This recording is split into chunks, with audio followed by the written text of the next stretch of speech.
Olá e seja bem-vindo ao podcast do 11º Congresso do Partido Popular Europeu dos Jovens Agricultores, uma série de conversas que dá início a um dos maiores e mais influentes encontros sobre a agricultura na União Europeia, onde se permeia quem mais destaca nesta área e onde se discutem as ideias sobre o futuro da agricultura na Europa.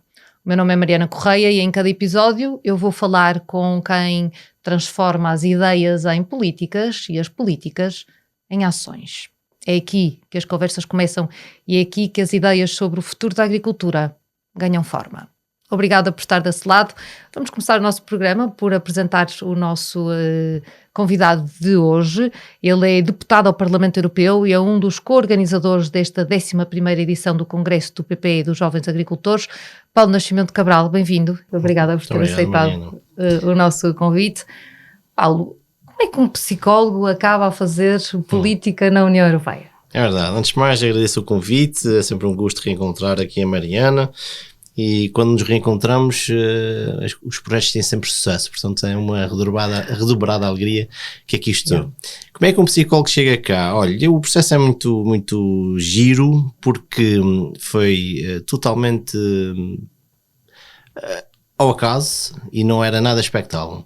Eu estava muito bem nos Açores, sou açoriano, da Ilha de São Miguel, estava muito bem, tinha a minha profissão, tinha consultório, trabalhava lá na minha área e, entretanto, numa campanha para as eleições europeias, sou desafiado para acompanhar uma candidata ao Parlamento Europeu e que tive a oportunidade de preparar uns dossiês sobre determinados temas e parece que os dossiês foram bem preparados e depois convidam-me para vir para cá enquanto assessor parlamentar. E eu acabei aqui enquanto assessor parlamentar durante quase 2 mandatos, continuei em 2014 com a nova deputada dos Açores e depois regressei aos Açores em 2019 a dizer já chega, não quero saber mais de Bruxelas, já tive a minha dose, quase 10 anos. A pensar voltar à psicologia outra vez? Nunca deixei, portanto tinha sempre formação, fiz sempre formação, tinha sempre a possibilidade de consultório em aberto e depois em 2019 tinha retomado já a atividade e depois por motivos políticos lá conseguimos mudar aquilo que tinham sido os 24 anos de governação socialista e eu acabei aqui como chefe de gabinete do Presidente do Governo, depois fui indicado para aqui a representação permanente de Portugal junto às instituições europeias, em que acompanhei tudo o que tinha a ver com os assuntos dos Açores e da Madeira, com as regiões ultraperiféricas, neste caso específico dos Açores, e depois também dar uma explore da energia, em que aprendi bastante, foi exatamente no período do início da invasão da Ucrânia pela Rússia, portanto com toda aquela convulsão de diretivas e regulamentos para nos livrarmos, entre aspas, daquilo que era a nossa dependência de energia russa, e depois a transição para o Parlamento foi natural. Portanto, é aqui que eu estou. Muitos amigos meus me dizem que ainda bem que está com um psicólogo, porque por aquilo que vem à distância... Porque às vezes a política é preciso também usar um bocadinho de psicologia. Muito. A vir à distância às vezes faz muita falta aqui alguma psicologia. Eu penso que também me tem dado algumas ferramentas naquilo que tem a ver com a negociação, com a compreensão, com a empatia, colocar-me aqui nos sapatos do outro, para nós termos aqui os melhores resultados possíveis, porque no fim e ao cabo, o que nós temos aqui, eu defendo isto em muitos sítios, é que temos aqui 80% do nosso trabalho é um trabalho de rede de contactos, termos boas relações com colegas e 20% de trabalho técnico, mas o mais importante é termos uma boa rede de contactos. Isso tem as soft skills também são muito importantes. Exatamente. Não é? Muito bem, vamos então aqui, vamos falar então do que nos traz aqui hoje, que é este congresso do PPE dos Jovens Agricultores. Qual é o maior desafio para o futuro da agricultura? Este congresso, a sua 11ª edição, é a segunda que eu co-organizo. Já o ano passado tivemos a oportunidade de fazer a 10ª edição, que foi um sucesso. Tivemos mais de 500 pessoas, quase 600 pessoas numa sala no Parlamento Europeu, com o Comissário, com o Presidente do PPE. Tivemos mais de 2.000 online. Este ano estamos também com redobradas expectativas. E o grande desafio neste momento para um Congresso de Jovens Agricultores, que não podia deixar de ser, tem a ver exatamente com aquilo que é a renovação geracional e aquilo que é o acesso à atividade agrícola por parte dos jovens. Repare, Mariana, nós temos aqui indicadores que são altamente preocupantes. 64 anos é a média de idade dos agricultores em Portugal, 59 na União Europeia. Em Portugal, apenas 4% dos agricultores têm menos de 40 anos. Isto mostra que há aqui uma desvalorização, uma saída do setor agrícola e que, quando nós pensamos que são os agricultores que produzem aquilo que nós comemos, aquilo que é pôr comida na mesa, quando nós pensamos nestas médias de idade, nós só podemos ficar preocupados sobre quem é que vai produzir os alimentos que nós vamos comer amanhã. E Paulo, muitos jovens hesitam normalmente para entrar no setor agrícola. Porquê? Porque não veem estabilidade nesta profissão a longo prazo, é por causa enfim, por também não terem rendimentos previsíveis. Quais são as principais queixas? Eu diria 4 principais. Uma primeira tem a ver com acesso à terra. E, de facto, quem não tem atividade agrícola dos seus pais ou dos seus avós tem uma certa dificuldade em comprar terra para poder desenvolver a sua atividade. Portanto, é preciso, obviamente, facilitar aqui apoios para a aquisição de terra, para poder desenvolver a atividade agrícola, outros tipos de iniciativas para garantir o acesso à terra. Depois, o acesso ao crédito. Há aqui também dificuldade, quem não tem essa possibilidade de ter aqui uma herança do ponto de vista daquilo que é a atividade agrícola, tem obviamente que recorrer ao crédito para projetos, para maquinaria, para plantios, para semear. Portanto, há uma série de iniciativas e de atividades que necessitam de crédito, e nós sabemos que os jovens, quando começam a sua vida profissional, não começam com grande disponibilidade financeira, portanto o acesso ao crédito. Depois também tem a ver outra vertente, que é a fixação de população nas zonas mais rurais. Normalmente a produção agrícola está associada aqui a zonas mais rurais, e neste momento nós precisamos que as nossas zonas rurais tenham uma verdadeira coesão territorial e social. Temos que ter nas zonas rurais as infraestruturas necessárias para a fixação das pessoas, acesso a cuidados de saúde, a educação, a questão das acessibilidades, para fixar essas pessoas nas zonas rurais e poderem desenvolver a sua atividade.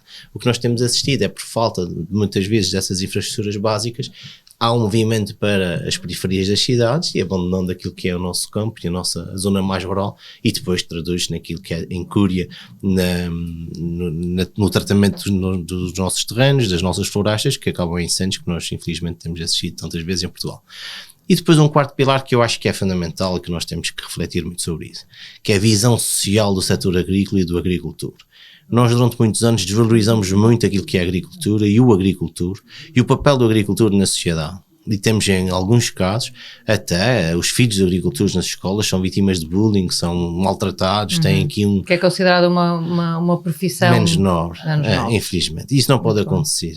Bem pelo contrário, temos que valorizar a atividade agrícola, são eles que nos põem comida na mesa, são eles que garantem a nossa autonomia alimentar, a nossa própria subsistência. E durante muitos anos nós achamos que a atividade agrícola era menor, é bem pelo contrário, cada vez mais nós precisamos dos agricultores, e esta visão social negativa tem que ser rapidamente transformada numa visão muito mais positiva para atrair mais gente para o setor. Ninguém quer trabalhar numa área que os outros falam mal. Principalmente numa altura em que a Europa está a lutar para tentar ser mais independente. A tal autonomia estratégica, né? A autonomia estratégica, e o que eu tenho defendido sempre é que não podemos falar de segurança e defesa sem falarmos daquilo que é segurança alimentar.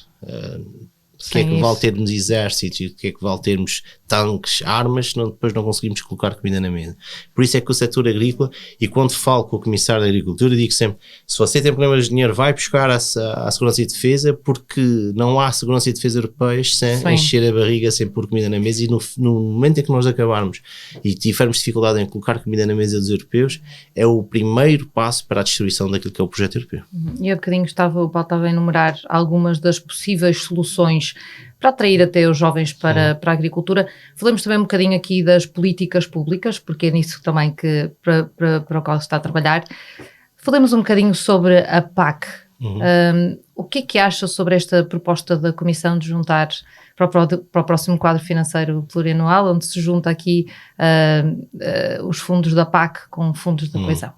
Eu tenho sido uma das pessoas que mais veementemente tem criticado esta proposta. O que se passa neste momento, há uma perda do envelope global da PAC, da Política Agrícola Comum, em cerca de 83 mil milhões de euros. Isto, obviamente, que há aqui uma parte que é salvaguardada, o que eles chamam o ring fence de 300 mil milhões de euros para os pagamentos diretos, que são os apoios diretos aos agricultores, subsídios que os agricultores recebem, mas depois toda a outra vertente do investimento que nós precisamos, a questão das novas tecnologias, a questão da digitalização, da agricultura de precisão, a questão de utilização de drones, tudo isto fica num fundo que será alvo de competição entre agricultura, pescas, coesão e até segurança e defesa. E o que eu acho é que não foi bem pensado ou considerada esta proposta da PAC, e nós esperamos que a Comissão Europeia rapidamente nos apresenta uma nova proposta, porque não obstante ser importante haver sinergias entre aquilo que era o segundo pilar, o desenvolvimento rural, e os fundos de coesão, o que é certo é que os fundos de coesão precisam de criar as infraestruturas básicas no país para que os agricultores possam utilizar o segundo pilar para os seus investimentos agrícolas e não o contrário. Neste momento eu tenho dito, esta junção não dá 1 mais 1 igual a 2, dá 1 mais 1 a 0,75, e isto é um erro, é uma falha muito grande num momento tão importante para o projeto europeu e para aquilo que é a autonomia estratégica da União Europeia. Portanto, é uma proposta que eu espero que seja revista muito rapidamente. Okay. E o Paulo falou aí na inovação, a digitalização e as novas tecnologias que são tão importantes, favorecem, enfim, o setor e tornam-no mais atrativo para os jovens.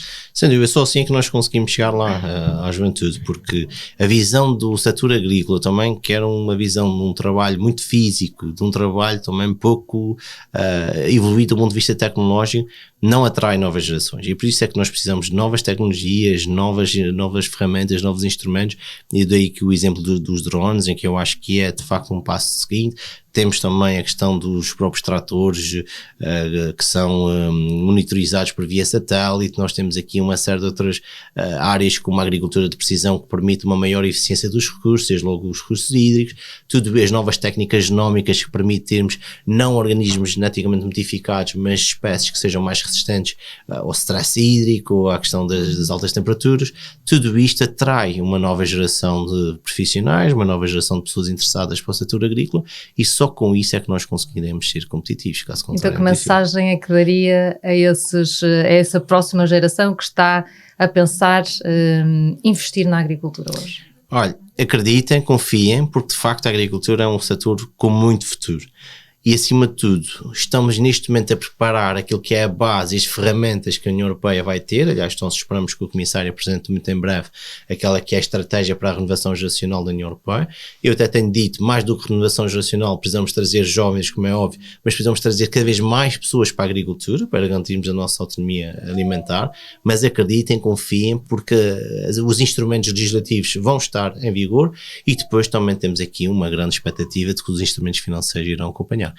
E há já medidas muito interessantes, mas que, penso eu, mais do que fazer projetos na agricultura, é fazer projetos que façam efetivamente a diferença, que tragam aqui uma forma mais competitiva de olhar para o setor agrícola e que nos coloca aqui no centro também daquilo que é a inovação a nível da União Europeia. E nós temos tido neste congresso alguns premiados de Portugal que têm sido de facto pioneiros em muitos projetos e que são uma referência neste momento para muitos outros europeus. Portanto, acreditem, este congresso é também para elevar aquilo que é bem feito no nosso país, para trazermos cá a Bruxelas e mostrarmos aos nossos restantes colegas dos outros Estados-membros de que nós sabemos fazer as coisas, temos jovens com muita qualidade, com inovação, e que, ao fim e ao cabo, isto traduz-se naquilo que é uma melhor percepção e uma melhor aceitação do setor agrícola. Comparando portanto, já disse que as expectativas são altas para este congresso. Quais são as diferenças, ou melhor, quais são as melhorias que se pode ver neste congresso que não tivemos no outro? Este congresso tem um concurso para os jovens agricultores, porque na 10ª edição decidimos que era para celebrar as 10 edições do congresso. Temos desde logo o concurso para premiar aqui 4 categorias ao nível dos jovens agricultores: a questão da digitalização, a questão da eficiência energética, a questão também da penetração na sociedade, e estamos a falar aqui que é também a necessidade de nós promovermos a boa receptividade da população àquilo que é a atividade agrícola, os influencers digitais, etc. Tudo isto também tem que ser contabilizado. E depois temos aqui painéis diferentes, né? O que nós queremos é, obviamente, a presença do Comissário Europeu. Temos também o Presidente do PPE, o Partido Popular Europeu, que estará presente num compromisso muito sólido do Partido Popular Europeu com o setor agrícola, e nós prometemos, quando as manifestações aqui em Bruxelas, que o PPE iria estar ao lado dos agricultores, e estamos a dar passos neste sentido. E depois temos aqui não só uma parte teórica do próprio congresso, em termos de exposições e de apresentações, mas vamos ter também uma parte prática, com casos práticos em que vamos aprender e vamos perceber o que é que está a ser feito em toda a União Europeia. E depois também queremos, obviamente, ter aqui um espaço para troca de boas práticas, para rede de contactos, para conversarem, para estabelecerem relações, porque ao fim e ao cabo nós vivemos numa União Europeia e precisamos cada vez mais estarmos em rede com os nossos colegas de outros Estados-membros para não só sabermos o que é que estão a fazer, mas também às vezes não precisamos estar a inventar a roda duas vezes. Já aconteceu no outro Estado-membro, nós podemos copiar aquilo que é bem feito. Aquilo que não é bem feito e que não resultou, não vale a pena nós termos que passar outra vez pelo processo. Portanto, tudo isto penso que melhora muito aquela que é a nossa participação neste congresso e desde já faço aqui um apelo a quem tiver interesse que se inscreva. Nós já temos muitas centenas de inscrições, mas há sempre lugar para mais alguém, portanto se quem quiser participar, por favor, e Paulo, nós estamos quase no final deste podcast, o tempo passa a correr quando a conversa é boa. É verdade, o que é que acha que os jovens precisam de ouvir por parte da Europa? Olha, precisam de ouvir exatamente aquilo que não têm ouvido, que é a agricultura, a produção de alimentos de forma sustentável, a preços acessíveis para os europeus, é fundamental para aquilo que é a própria segurança da União Europeia. E é isso que nós ainda temos que trabalhar mais. Quando se fala tanto, e aqui também faço um bocadinho a meia-culpa, porque no meu grupo também há muito esta pressão para a questão da competitividade, para a questão da segurança e da defesa, o setor agrícola muitas vezes fica de parte. E eu tento sempre colocar aqui em cima da mesa e nos debates que não há setor mais competitivo que o setor agrícola, e estamos a falar do setor agroalimentar que anualmente tem uma faturação, tem um rendimento de cerca de 70 mil milhões de euros, portanto, não é por acaso que isto acontece. A questão é que nós damos o setor alimentar como garantido e por isso não damos tanto valor. Portanto, a competitividade também existe muito no setor agrícola e ao mesmo tempo a segurança e defesa não há, obviamente, nenhum setor que não seja tão importante, que seja mais importante do que a agricultura por comida na mesa para os europeus para garantir a segurança e a defesa europeias. Por isso é que e também naquilo que tem a ver com a ocupação do território e desenvolvimento das nossas zonas rurais, porque se não tivermos uma coesão territorial, uma coesão social e regional, nós deixamos os territórios abandonados e nós sabemos que temos aqui uma linha de fronteira bastante extensa com países que outrora já foram nossos amigos e aliados e que agora não são, e isto é um convite a uma ocupação, por exemplo, caso não tenhamos ali as infraestruturas básicas necessárias. Portanto, tudo isto tem que ser falado e, acima de tudo, não colocar a agricultura num segundo plano quando se falam daquelas que são as prioridades da União Europeia. Mas mesmo assim, dentro da Europa, e muito brevemente, eu pedir, sim, mesmo dentro da União Europeia não há desigualdade e desentendimento entre os próprios Estados-membros em relação a isto, porque cada um tem as suas necessidades. Sim, cada um encara as prioridades da União Europeia de uma forma diferente. Portanto, é difícil negociar. É muito difícil negociar, mas também torna-se ainda mais difícil com esta proposta da política agrícola comum, em que renacionaliza a política agrícola comum. Deixamos de ter o valor acrescentado europeu e passamos a ter 27 pequenas políticas agrícolas nacionais. Isto preocupa-me sobremaneira, porque não há uma estratégia europeia, passa a haver uma estratégia nacional. E isto não faz qualquer sentido. Nós devíamos estar cada vez mais interligados e, obviamente, que os países mais a leste têm uma percepção da segurança ou de insegurança ou de ameaça muito mais elevada do que Portugal, por exemplo. Mas continuamos todos a ser solidários e todos nós temos o mesmo objetivo, é a segurança, e a segurança alimentar é um dos pilares fundamentais da segurança. Portanto, 3 palavras-chave aqui seriam quais? As palavras-chave, o que é que eu podia dizer naquilo que é o setor agrícola? É a competitividade da agricultura, que também é muito importante, a questão da inovação, da digitalização, da agricultura de precisão, fazer mais com menos recursos, com utilização menor daqueles que são os recursos disponíveis, e depois criar aqui uma visão muito mais positiva nas políticas públicas do setor agrícola. Paulo, muito obrigada. Nós acabamos aqui as nossas perguntas difíceis, mas vamos, para terminar, fazer umas mais leves, num rápido isto ou aquilo, e que não precisa de justificar. Vamos lá às perguntas. Está preparado? Preparadíssimo. Paulo, o que é que prefere, carne ou peixe? Ambos, não posso escolher. Sendo dos Açores, tenho boa carne, bom peixe, e Portugal então, portanto não consigo escolher. Vinho tinto ou branco? Branco. Confesso que o vinho tinto dá-me um bocadinho de sono, portanto o branco é sempre mais fresco. Freud ou Schumann? Eu diria Freud, porque há muito inconsciente, há muita ação inconsciente aqui em Bruxelas. Se calhar se tratássemos mais a questão inconsciente, as coisas seriam muito mais perceptíveis. Talvez Freud, mas obviamente não descurando o papel que Robert Schumann teve na construção do projeto europeu. Falar ou ouvir? Eu tenho um problema, como já viu nessa entrevista, eu gosto muito de falar, mas também ouço bastante, mas gosto mais de falar. Para É ao contrário, é uma é importante ouvir também, não é? Fundos da PAC ou fundos da coesão? Ambos são importantes, mas nunca juntá-los, né? Cada um à sua medida.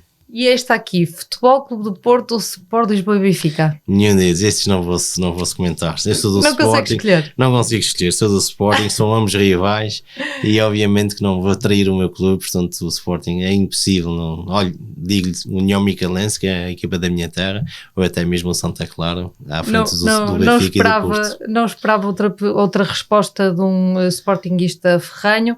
Paulo, quero agradecer-lhe mais uma vez por teres aceitado o nosso convite e obrigada a si que esteve desse lado. Já sabe que o Congresso acontece no dia 19 de novembro em Bruxelas, no Parlamento Europeu.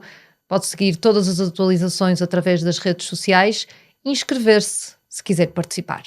Tenha um ótimo dia, até breve.